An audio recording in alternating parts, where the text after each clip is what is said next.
Coming up on Network Africa, heavy gunfire rocks the streets of Brazzaville, the capital of DR Congo, weeks after Denis Sassou Nguesso won a third term as president.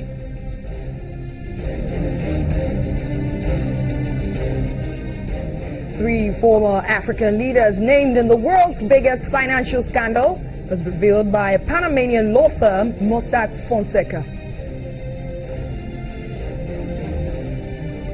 And Uganda's Supreme Court dismisses petition seeking nullification of President Yoweri Museveni's disputed re-election last month.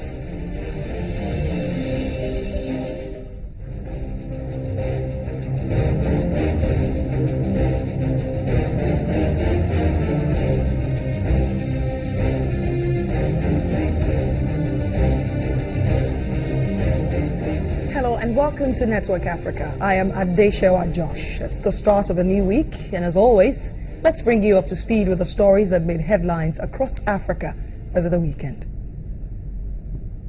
South Africa's National Assembly Speaker Baleka Mbete said Parliament will debate a motion to impeach President Jacob Zuma on Tuesday after a top court ruled the president had violated the constitution. South Africa's Constitutional Court ruled that President Zuma had failed to uphold the constitution by ignoring orders from the public protector to repay some of the $16 million in state funds spent to renovate his private residence in Nkandla. Since Thursday's ruling, opposition party leaders, ordinary South Africans, and even an anti-apartheid activist jailed alongside Nelson Mandela have called on Zuma to step down.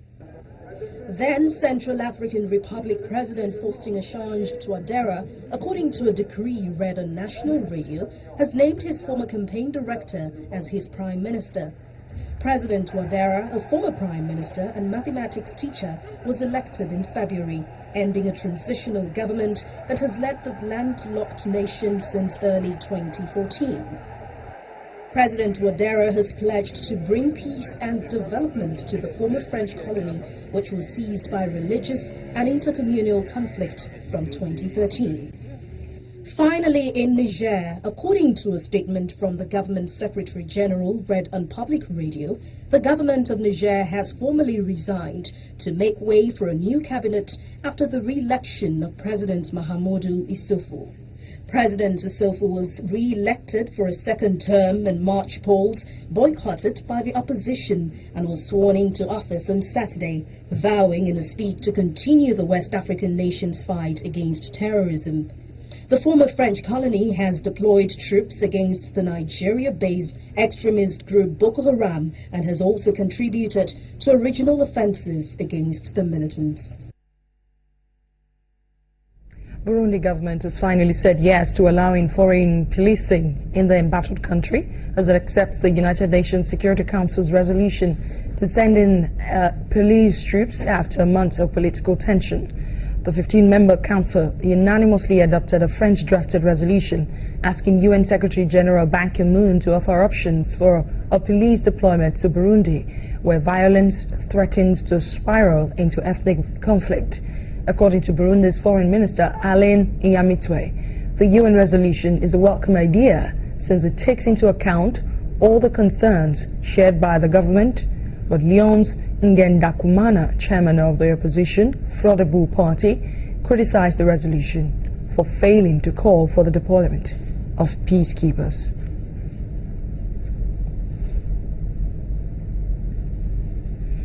Now, barely a month after the re-election of President Denis Sassou Nguesso, fierce gun battles rocked the capital of the Congo, shattering a relative calm that had followed the disputed polls.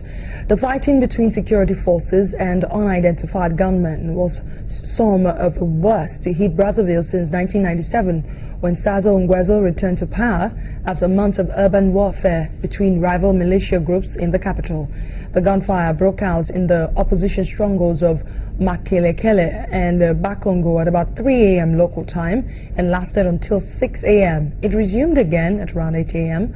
and intensified in late morning as military helicopters patrolled southern Brazzaville. Heavy weapons could be heard, and hundreds of residents of southern Brazzaville, some carrying their possessions on their heads, fled their neighborhoods on foot towards the north of the city. Mr. Sazo Ngwezo has been in power since 1979, except for a 5-year period after losing elections in 1997. In 1992, I beg your pardon. Let's take a break. When we come back, Niger's government formally resigns to make way for a new cabinet after the re-election of President Mohamed Yusufu. We have details for you in just a moment. Please stay with us.